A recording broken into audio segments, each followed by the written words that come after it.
Back now to that breaking news just this hour. Donald Trump, a few minutes ago, threatened to add an additional 25% tariff on steel and aluminum imports, effectively doubling the tax that comes onto Canadian goods, set to come into force tomorrow, March 12th morning. That would take those tariffs, as I mentioned, up to 50%. The CBC's Sarah Levitt joins me now again from Washington. You know, Sarah, that Truth Social post just came out as we were discussing. You've had a chance to read through it. So have I. And let's go through in part what it says. And he says that this is really, Sarah, in retaliation for the move that Ontario's premier took yesterday. He said, based on Ontario, Canada, adding a 25% surcharge to electricity being exported to 3 U.S. states. And he says that's why he's going to double the tariff on steel and aluminum coming from Canada to the U.S. Here is just a portion of what he put up there. Sarah, what have you learned so far digesting these words? Well, you know, there's a lot to unpack here. And, you know, as I can do some fact checking because of prior knowledge, and in some cases I don't know. So we'll go through what I do know. This is essentially a doubling. It is a doubling of those tariffs to steel and aluminum. So going from 25% to 50% as of tomorrow, saying he's definitely going forward with this. What's unclear in all this is that we also have coming in April 2nd, which was delayed a month after having 1 day on, 25% on all Canadian products. Does that now mean that as of April 2nd, we're going to see 75% tariffs on steel and aluminum? That's not clear from this post, but 50% is already a massive amount. 25% was something that industries were saying is unacceptable. So can you imagine at 50%? Industries have said they've already reacted. They've already seen reaction even before this, with layoffs, with production slowdowns, with reorienting their market. So that's that one aspect that isn't entirely clear whether as of April 2nd it'll be 75%. But what we do know, tomorrow morning, 50% tariff on all steel and aluminum coming into the United States from Canada. And of course, Trump has said this is in direct response to what the Premier of Ontario, Doug Ford, had said, a 25% surcharge on electricity to some states. And Trump also saying in his post that he's going to declare a national emergency on electricity within the threatened area. So that's just one section of that post. And, you know, in part two, there is so much to this post, really, as you mentioned, to go through. And part of what he says also is that if tariffs in a number of industries, including the surcharge that the Ontario Premier has put on 3 U.S. states with electricity, he says he will, if that's not removed, substantially increase on April 2nd the tariffs on cars coming into the U.S. He says that will essentially permanently shut down automobile manufacturing business in Canada. An important note for our viewers, of course, we know that the U.S. president does put out messages on social media, and then there are also negotiations that take place that are not posted online. One can imagine that there are most likely, although we don't know for certain, conversations happening between Canadian officials and their U.S. counterparts with this message, speaking about how this can be avoided. We have, in other cases, seen 11th hour deals been met. For now, this is what the U.S. president is promising. So we'll have to continue to track that. And as part of it, he's talked also about the dairy industry as part of all of this. So aluminum and steel set to come in tomorrow. He's threatening 50%.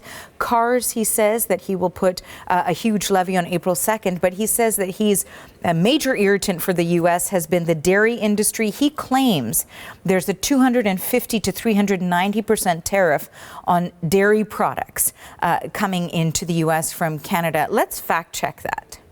Yeah, so it's an astounding number, right? 250%. It's one that he's kind of changed from 250 to 390 to back to 200%.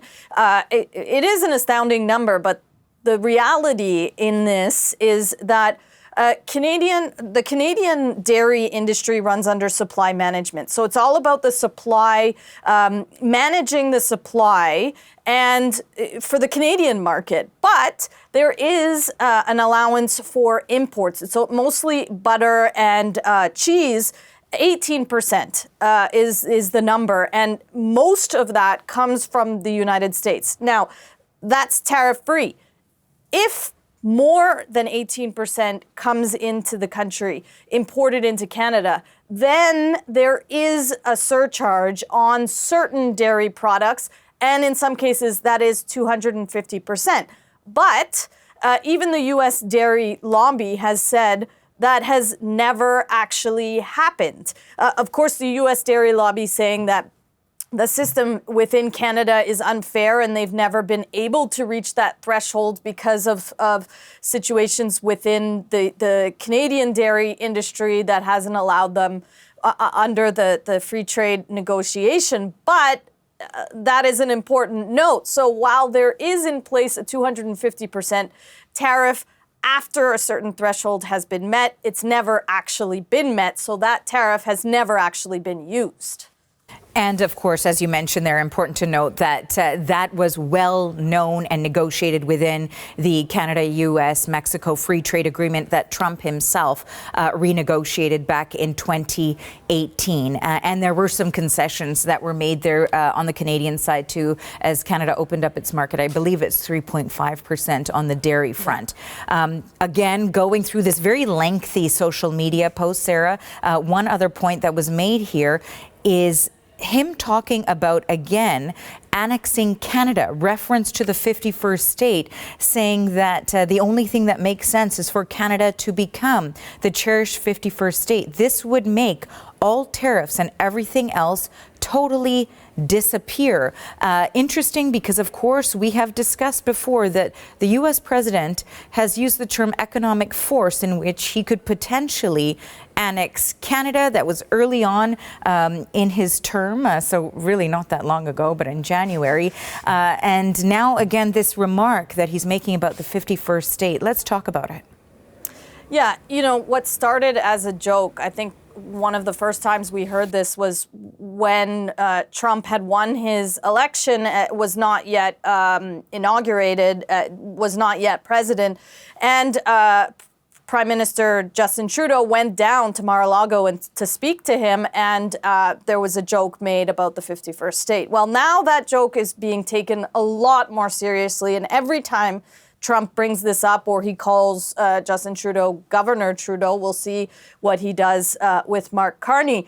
But, you know, he does offer a slight compliment here. He says, "Your brilliant anthem, O Canada, will continue to play." And then bookends it with, "but now representing a great and powerful state within the greatest nation that the world has ever seen." These talks of the 51st state have really, really amped up, and we have heard that the federal government and people within Canada are taking what Trump says seriously. This post another gut punch to the idea that the 51st state could become Canada. So, as I said, from that post, a lot to unpack. What I'm understanding right off the bat, tomorrow morning, 50% instead of 25% on steel and aluminum. That's in retaliation to the 25% tariff on electricity that Ontario has put on the U.S. He says he will back out of these tariffs if Canada becomes part of the United States.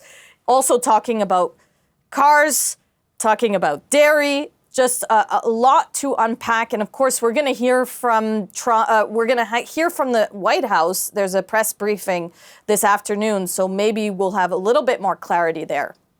Yes, press briefing at, I believe, 1 p.m. Eastern time, perhaps more clarity. Certainly, we expect we may get a lot of reaction to this news, too. Thank you for your time, Sarah. That is the CBC Sarah Levitt, who's reporting for us on breaking news out of Washington.